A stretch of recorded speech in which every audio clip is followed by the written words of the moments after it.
శ్రీకృష్ణ భగవానుడు ఇట్లనెను, భూశ్రోత్తమ, ఈ మహర్షులందరూ నిన్ను అనుగ్రహించుట కొరకే ఇచ్చటికి విచ్చేసినట్లు గ్రహింపము.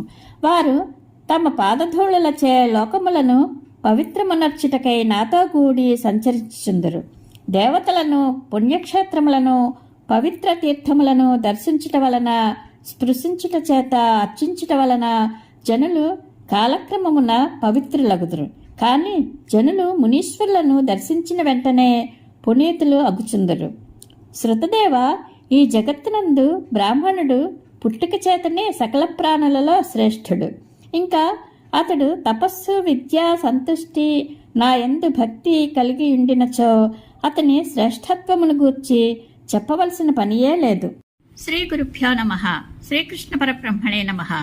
శ్రీమద్ భాగవత మహాపురాణమునందలి దశమస్కంధములోని ఉత్తరార్థమునందు 37వ అధ్యాయము ప్రారంభము. ఈ అధ్యాయంలో సుభద్ర అర్జునుల వివాహము, శ్రీకృష్ణుడు మిథిలా నగరమునందు బహుళాశ్వ శృతదేవుల ఇళ్లలో ఒకే సమయమున పూజలను అందుకొనుట మొదలగు విశేష విషయములను తెలుసుకుందాము. పరీక్షణ్ మహారాజు, బ్రాహ్మణోత్తమ, నాకు పూజ్యురాలు పితామహి అయిన సుభద్రాదేవి బలరామకృష్ణులకు అనుంగు చెల్లెలు. ఆమెను మహాత్ముడగు అర్జునుడు పరిణయమాడిన వృత్తాంతమును వినుటకు కుతూహలముగా ఉన్నది. దయతో తెలుపుము అని అడిగాను. శ్రీశకుడు వచించెను. మహానుభావుడగు అర్జునుడు తీర్థయాత్రా నిమిత్తముగా భూతలమున సంచరించుచు ప్రభాస తీర్థమునకు చేరెను. తన మేనమామయ్యకు వసుదేవుని యొక్క కూతురగు సుభద్రను బలరాముడు దుర్యోధనులకు ఇచ్చి వివాహము చేయబోచున్నాడనియో, అందులకు వసుదేవుడు, శ్రీకృష్ణుడు మున్నగువారు సుముఖులుగా లేరనియో ఆయన అచ్చట వినెను. కాని అర్జునుడు సుభద్రను పెండ్లి ఆడుటకు కుతూహలపడుచుండెను. బలరాముడు గుర్తింపకుండుటకై అతడు త్రిదండి యతిరూపమును దాల్చి ద్వారకకు చేరెను. అర్జునుడు సుభద్రను పొందుట కొరకై అతడు వర్షాకాలపు 4 మాసములు ఆషాఢము, శ్రావణము, భాద్రపదము, ఆశ్వీజము అచ్చటనే నివసించెను. యతిరూపముననున్న వ్యక్తి అర్జునుడు అని తెలియక బలరాముడు అతనిని ఎంతయో గౌరవించెను. ఆయనను అనుసరించి పౌరులందరూ యతిరూపమున ఉన్న ఆ పార్థుని మిగుల ఆదరించిరి. యతిరూపమున ఉన్న అర్జునుని ఒకనాడు బలరాముడు ఆతిథ్యమునకై ఆహ్వానించి తన గృహమునకు తీసుకుని వచ్చెను. బలభద్రుడు భక్తి శ్రద్ధలతో సమర్పించిన భిక్షాన్నమును అతడు ప్రేమతో ఆరగించెను. భిక్షను స్వీకరించే సమయమున అర్జునుడు సుభద్రా కన్యను చూచెను. ఆమె ధీరుల యొక్క మనస్సులను కూడా దోచుకొనగలిగిన చక్కని అందచందములు గలది. ఆమెను చూచినంతనే అర్జునుని కన్నులు సంతోషముతో వికసించెను. వెంటనే ఆమెను చేపట్టవలనన్నది కాంక్ష అతనిలో ప్రబలమాయెను. వనితల యొక్క హృదయములను ఆకట్టుకొనినట్టి సౌందర్యమూర్తి అయిన ఆ అర్జునుని చూచి సుభద్రయు ఆయనపై మరలుకొనెను. అంతటా ఆమె తన మనస్సును ఆయనకు సమర్పించి చిరునవ్వును చిందించుచు తన వలపు చూపులను ఆయనపై ప్రసరింపజేసెను. అప్పుడు ఆమె క్రీగంటి చూపులలో సిగ్గులు మగ్గుదడిగాను. అంతటా అర్జునుని మనస్సులో అనుక్షణము సుభద్రయే మెదలసాగెను. అందువలన సుభద్రను పొందుటకై తగిన అవకాశం కొరకు అతడు ఎదురుచూచుచుండెను. ఆమెపై గల బలమైన ప్రేమ కారణముగా అతని మనస్సునకు నిలకడ లేకుండెను. ఆ స్థితిలో అతనికి మనశ్శాంతి కరువాయెను. ఒకనాడు సుభద్రాదేవి దైవదర్శనమునకై రథమునందు ఆసీనురాలై ద్వారకానగర దుర్గము నుండి వెలుపలికి వచ్చెను. ఆ అదను చూచుకొని మహారథుడగు విజయుడు దేవకీ వసుదేవుల అనుమతితో కృష్ణప్రభు యొక్క ఆమోదముతో ఆమెను తన రథంపై చేర్చుకుని పోసాగెను. ఆ విషయమును గమనించిన బలరాముని పక్షమునకు చెందిన సూరులు, భటులు ఆయనను అడ్డగించిరి. వెంటనే ఆ సవ్యసాచి తన ధనుస్సును చేబూని వారిని అందరినీ దెబ్బతీసి పారద్రోలను. సుభద్ర కొరకై ఆ బంధువులెల్లరూ గగ్గోలు పెట్టసాగిరి. అప్పుడు సింహము తన భాగమైన ఆహారమును వల్లే అర్జునుడు సుభద్రను తీసుకుని పురోగమించెను. అర్జునుడు సుభద్రను తీసుకుని వెళ్లిన మాట చెవినబడినంతనే బలరాముని మనస్సు పూర్ణిమ నాటి సముద్రుని వలె క్షోభకు గురి అయ్యను. అప్పుడు శ్రీకృష్ణుడును బంధుమిత్రులను ఆయన పాదములను పట్టుకుని వేడుకొనగా ఆయన శాంతించెను. మనసు కుదుట పడిన పిమ్మట బలరాముడు ఆ వధూవరులకు అమూల్యములైన వస్త్రాభరణములను, వలసిన సామగ్రిని, చతురంగ బలములను, దాసదాసీ జనములను కానుకలుగా పంపెను. శ్రీశుకుడు వచించెను. రాజా, విదేహ దేశమునకు రాజధాని అయిన మిథిలా నగరమునందు శృతదేవుడు అను ఒక బ్రాహ్మణోత్తముడు ఉండెను. మిగుల విఖ్యాతి వహించిన ఆ విప్రులకు శ్రీకృష్ణునిపై గల భక్తి అపారమైనది. కృష్ణ భక్తి ప్రభావమున అతడు పరిపూర్ణ మనోరథుడయ్యెను. ప్రశాంత చిత్తుడైన ఆ భూశ్రోత్తముడు ఎట్టి మనోవికారములను లేనివాడు, జ్ఞాని. అతడు గృహస్థాశ్రమమునందున్నను ధనమునకై వెంపర్లాడక లభించిన దానితో తృప్తిపడుచు తన జీవితమును గడుపుచుండెను. ప్రారబ్ధము వలన ఆయనకు ప్రతిదినము జీవనయాత్రకు తగినంత మాత్రమే ధనము లభించుచుండెను. దానితోడనే అతడు తృప్తి చెంది వర్ణాశ్రమోచితములైన తన కర్తవ్య కర్మలను సముచిత రీతిలో ఆచరించుచుండెను. పరీక్షిన్ మహారాజా ఆ కాలమున బహుళాశ్వుడను మహారాజు ఆ దేశమును పరిపాలించుచుండెను. ఆ మిథిలా ప్రభువు ఏమాత్రము అహంకారము లేనివాడు. ఆ మహారాజు కూడా శృతదేవుని వలె కృష్ణ భక్తి తత్పరుడు. ఆ ఉభయుల ఎడ ప్రసన్నుడైన శ్రీకృష్ణ భగవానుడు దారుకుడు తీసుకుని వచ్చిన రథమునందు ఆసీనుడై మునులతో కూడి విదేహ దేశమునకు బయలుదేరెను. ఆ ప్రయాణమున నారదుడు, వామదేవుడు, అత్రి మహర్షి, వ్యాసమహాముని, పరశురాముడు, అసితుడు, ఆరుణి, నేను, బృహస్పతి, కణ్వుడు, మైత్రేయుడు, చవనుడు మున్నగు మహర్షులు ఆ ప్రభువు వెంట ఉండిరి. పరీక్షిన్ మహారాజా, శ్రీకృష్ణుడు రథమున ముందునకు సాగుచుండగా మార్గమధ్యమున అక్కడక్కడ పురజనులు, పల్లెవాసులు అర్ఘ్యపాత్యములను చేతబట్టుకుని గ్రహములతో సహా ఉదయించుచున్న సూర్యభగవానుని వలె శ్రీకృష్ణ పరమాత్మ సమీపమును చేరి ఆ స్వామిని భజించిరి. అనర్త, ధన్వ, కుర్జాంగల, కంక, మత్స్య, పాంచాల, కుంతి, మధు, కేకయ, కోసల, ఆర్ణ దేశముల వారును తదితరులను అయిన స్త్రీ పురుషులు శ్రీకృష్ణుని ముఖారవింద మకరందములను, ఆహ్లాదకరమైన దరహాస చంద్రికలను, మధురమైన చూపుల సుధలను తమ నేత్రముల నుండి దోసిళ్లతో తనివి తీరా త్రాగిరి. త్రిలోక గురువైన శ్రీకృష్ణ భగవానుడు తన ప్రసన్న వీక్షణముల ప్రభావమున జనుల అజ్ఞానమును పారద్రోల్చుండెను. ఆ పురుషోత్తముడు తన క్రీగంటి చూపులతో వారి యోగక్షేమములను విచారించుచు వారికి శ్రేయస్సును ప్రసాదించుచుండెను.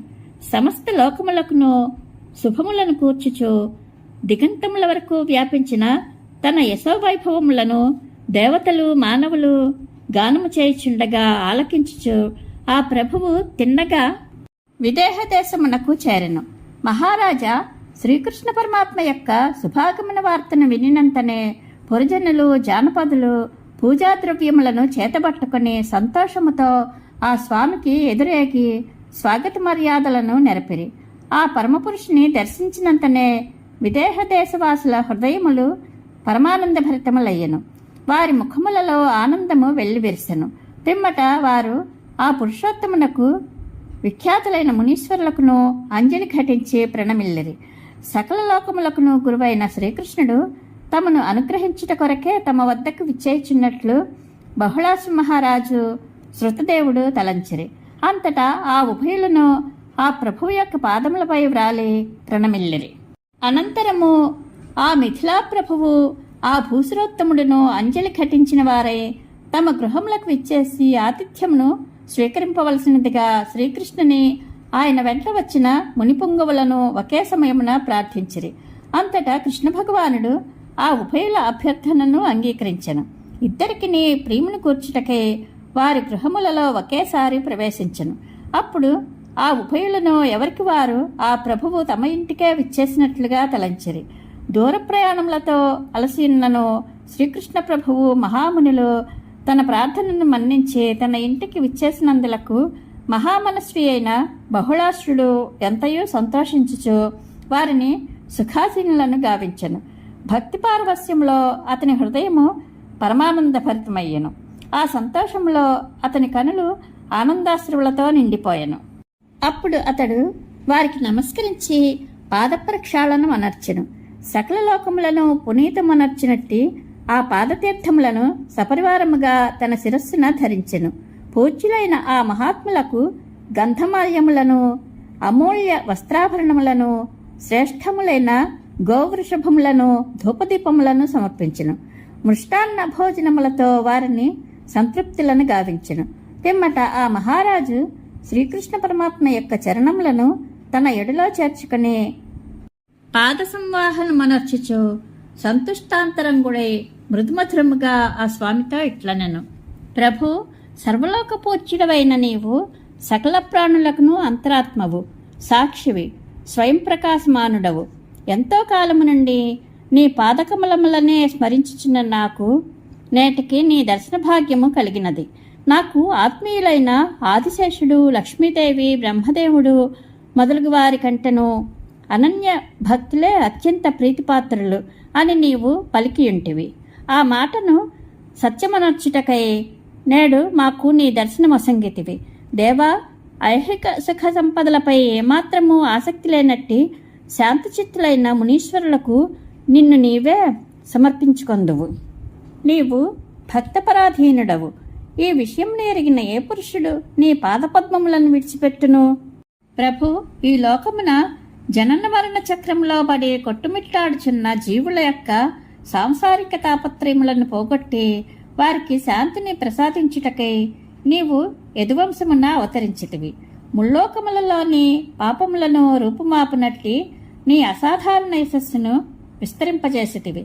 అట్టి పూజ్యుడవైన నీకు నా నమస్కారము. కృష్ణ, నీవు అవాంగ్మానస గోచరుడవు, అనంత ఐశ్వర్య మాధుర్యములకు నిధివి, అందరి చిత్తములను ఆకర్షించినట్టి సచ్చిదానంద స్వరూపుడవు. లోకమున శాంతిని విస్తరింపచేయుటకై నీవే నరనారాయణ ఋషి రూపమున తపమునర్చుచుంటివి. పరమపురుష, ఈ బ్రాహ్మణోత్తములతో మునిపుంగవులతో కూడి కొంతకాలము ఈ నీ ఇంటిలోనే నివసింపము. నీ పాదధూళలతో మా నిమివంశమును పావనము చేయము. బహుళాశ్వ మహారాజు వినమ్రతతో ఇట్లు వేడుకొనగా అందరికీ ప్రాణప్రదుడైన కృష్ణ భగవానుడు మిథిలానగరమునందలి స్త్రీ పురుషులకు శుభములను అనుగ్రహించుచు కొంతకాలము అచటనే నివసించెను. బహుళాశ్వ మహారాజు వలె శృతదేవుడును తన గృహమునకు ఏతెంచిన కృష్ణ పరమాత్మకును మునీశ్వరులకును సంతోషముతో నమస్కరించి వస్త్రముతో విసరచు నృత్యమనర్చెను. పిదప ఆ బ్రాహ్మణుడు దర్భాసనములను తీసుకుని వచ్చి వాటిపై వారిని సుఖాసీనులను గావించెను. వారికి సాదరముగా స్వాగత సత్కారములను నర్చి భార్యాసహితుడై వారి పాదములను కడిగెను. పరీక్షన్ మహారాజా ఆ భూసురుడు తన ధర్మపత్నితో కూడి ఆ పవిత్ర పాదతీర్థములను శిరస్సును దాల్చెను. ఇంకను తన బంధుమిత్రుల శిరస్సులపై వాటిని చల్లెను. తన మనోరథములన్నీను ఈడేరినట్లు తలంచి హర్షపులకితుడయ్యెను. పిమ్మట ఫలములు, గంధధూపములు, సువాసనలను వెజ్జల్లడి వట్టివ్రేళ్లు, అమృతతుల్యములైన నిర్మల జలములు, పరిమళభరితమైన మృత్తికను, తులసీదళములు, కుశలు, కమలములు మొదలగు పూజాద్రవ్యములతోనూ అనాయాసముగా లభించిన సత్వగుణ వర్ధకములకు ఆహార పదార్థములతోనూ సముచితములకు సపర్యలతోనూ శృతదేవుడు భక్తి శ్రద్ధాపూర్వకముగా వారిని ఆరాధించెను. అప్పుడు అతడు తనలో తాను ఇట్లు తర్కించుకొనెను: ఈ కృష్ణ పరమాత్మ ఈ భూసురుల మునీశ్వర్ల హృదయముల యందే నివసించుచుండును. ఈ మహామునుల పాదరేణువులు సకల లోకములను పవిత్రమునర్చినట్టి పుణ్యతీర్థతుల్యములు. గృహమనడి అంధకార కూపమున పడి ఉన్న నాకు ఇట్టి కృష్ణ భగవానునితో మునిపుంగవులతో సమాగమము ఎట్లు సిద్ధించినది? శ్రీకృష్ణుడును మహర్షులను అతిథి సత్కారములను స్వీకరించిన పిదప సుఖాసీనులై ఉండెరి. అప్పుడు శృతదేవుడు భార్యాపుత్రులతో స్వజనులతో వారిని సేవించుచుండెను. అనంతరము అతడు కృష్ణప్రభు యొక్క పాదమును పొత్తుచూ ఆ స్వామితో ఇట్లనెను: ప్రభు, నీవు ఈ వ్యక్త అవ్యక్త రూపమైన ప్రకృతి పురుషుల కంటెను పరమైన పురుషోత్తముడవు. నీ ఆత్మ సంకల్ప ప్రభావంతో ఈ జగత్తును సృష్టించితివి. ఆ సమయముననే నీవు సకల ప్రాణులకును ప్రాప్తించితివి. కనుక నీవు నేడు మాకు కొత్తగా దర్శనమిచ్చుటయనున్నది లేనే లేదు. దేవా, నిద్రించుచున్న మానవుడు స్వప్నావస్థ యందు అవిద్యకు వసుడై మనస్సుతోనే స్వప్న జగత్తును సృష్టించుకొని అందులో స్వయంగా తాను ఉండి అనేక రూపములతో వివిధ కర్మలను చేయుచున్నట్లు ప్రతీతమగును. అట్లే నీవును నీ మాయ ద్వారా నీలోనే ఈ జగత్తును సృష్టించి అందు ప్రవేశించి అనేక రూపములలో అద్భుత లీలలను ప్రదర్శించుచుందువు. సర్వదా నీ దివ్యగాథలను వినుచు నీ లీలలను చర్చించుచు స్వచ్ఛమైన నీ యశస్సును కీర్తించుచు నీ అర్చామూర్తులను ఆరాధించుచు ప్రణమిల్లుచూ ఉండే స్వచ్ఛమైన అంతఃకరణము గల వ్యక్తుల లోపల నీవు భాసిల్లుచుందువు.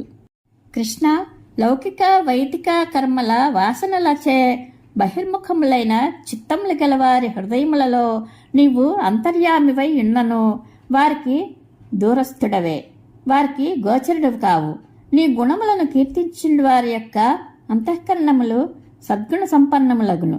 అట్టి వారి చిత్తవృత్తులకు నీవు అగ్రాహ్యుడవైనను వారికి అత్యంత సమీపస్థుడవే. స్వామి, ఆత్మతత్వమును ఎరిగిన వారిలో నీవు పరమాత్మ రూపమున స్థితుడవై ఉందువు. దేహాదులను ఆత్మగా భావించు వారికి నీవు మృత్యురూపుడవు. మహత్తత్వాది కార్యములకును ప్రకృతి రూపములైన కారణములకును నీవు నియామకుడవు. నీ మాయచే ఇతరుల దృష్టిని కప్పివేయుదువు, కానీ అది నిన్ను కప్పివేయదు. ఏలయనా నీవు మాయాతీతుడవు. అట్టి నీకు నమస్కారము. స్వయం ప్రకాశమానుడవైన కృష్ణప్రభు, మేము నీ సేవకులము. నీకు మేము ఎట్టి సేవలను వనర్పవలెన్నో ఆజ్ఞాపింపుము. నీ దర్శన భాగ్యము అబ్బిన వారికి క్లేశములన్నీను పటాపంచలగును. శ్రీశకుడు వచించెను. మహారాజా, కృష్ణ భగవానుడు శరణాగతుల యొక్క బాధలను పారద్రోలువాడు. ఆ ప్రభువు శృతదేవుని అభ్యర్థనను ఆలకించి అతని చేతిని తన చేతిలోనికి తీసుకుని దరహాసమునర్చుచు శ్రీకృష్ణ భగవానుడు ఇట్లనెను. భూశ్రోత్తమ, ఈ మహర్షులందరూ నిన్ను అనుగ్రహించుట కొరకే ఇచ్చటికి విచ్చేసినట్లు గ్రహింపము. వారు తమ పాదధూళలచే లోకములను పవిత్రమునర్చుటకై నాతో కూడి సంచరించుచుందురు. దేవతలను, పుణ్యక్షేత్రములను, పవిత్ర తీర్థములను దర్శించుట వలన, స్పృశించుట చేత అర్చించుట వలన జనులు కాలక్రమమున పవిత్రులగుదురు. కాని జనులు మునీశ్వరులను దర్శించిన వెంటనే పునీతులు అగుచుందరు. శృతదేవ, ఈ జగత్తునందు బ్రాహ్మణుడు పుట్టుక చేతనే సకల ప్రాణులలో శ్రేష్ఠుడు. ఇంకా అతడు తపస్సు, విద్య, సంతుష్టి నా యందు భక్తి కలిగి ఉండినచో అతని శ్రేష్ఠత్వమును గూర్చి చెప్పవలసిన పనియే లేదు. విప్రోత్తమ, నా ఈ చతుర్భుజ రూపము కూడా బ్రాహ్మణుని కంటే నాకు ప్రీతిపాత్రమైనది కాదు. ఏలైనా భూసురుడు సకలవేదమయుడు, నేను సర్వదేవమయుడను. అంతేకాదు, నా రూపమే అతడు. దేహాభిమానము గలవారు దురహంకారంతో ఈ విషయంను ఎరుగక ఆడంబరము గలవారై చిత్తశుద్ధి లేక అర్చామూర్తులను పూజించుచుందరు. వారు అసూయాగ్రస్తులై బ్రాహ్మణులలోని గుణములను కూడా దోషములుగా చూపుచుందరు. అంతేగాక బ్రాహ్మణుడు జగద్గురుడనైన నా యొక్క రూపమే అని గ్రహింపలేక అతనిని అవమానించుచుందరు. నన్ను దర్శించిన బ్రాహ్మణుడు చరాచరాత్మకమైన ఈ విశ్వము, దీనికి సంబంధించిన భావములు, దీనికి కారణములైన ప్రకృతి మహత్తత్వాదులు అన్నీను ఆత్మస్వరూపుడైన భగవంతుని రూపములే అని తన మనస్సున దృఢముగా విశ్వసించును. కనుక శృతదేవ, ఈ బ్రహ్మర్షులను నా స్వరూపులనుగా తలంచి వీరిని భక్తి శ్రద్ధలతో పూజింపుము. అట్లనొచ్చినచో సాక్షాత్తుగా నన్నే పూజించిన వాడవు అగుదువు. అంతేగాని మిక్కిలి విలువైన పూజాద్రవ్యములతో నన్ను పూజించుటకు సాధ్యము కాదు. శ్రీశకుడు పలికెను. శ్రీకృష్ణ భగవానుడు ఇట్లు ఆదేశింపగా శృతదేవుడు ఆ పరమపురుషుని ద్విజోత్తములను ఏకాగ్ర చిత్తముతో ఆరాధించి సద్గతిని పొందెను. బహుళాసు మహారాజు కూడా అదే విధముగా పరమపదమును చేరెను. ప్రియమైన పరీక్ష మహారాజా, భక్తుడు భగవంతుని పట్ల ఎంతటి భక్తిని కలిగియుండునో అట్లే భగవంతుడు కూడా తన భక్తుని ఎడల అంతే భక్తిని కలిగియుండును. భక్తుల ఎడ అపారమైన వాత్సల్యము గల శ్రీకృష్ణ పరమాత్మ తన ఇరువురు భక్తులకును ఈ విధముగా సన్మార్గమును ఉపదేశించి వారి సేవలను అందుకొనుచు కొంతకాలము మిథిలానగరమునందుండి తిరిగి ద్వారకకు చేరుకొనెను. ఇది శ్రీమద్భాగవత మహాపురాణమునందలి దశమస్కంధములోని ఉత్తరార్థమునందు 37వ అధ్యాయము సంపూర్ణము. శ్రీకృష్ణానుగ్రహ ప్రాప్తిరస్తు. శుభం భూయాత్.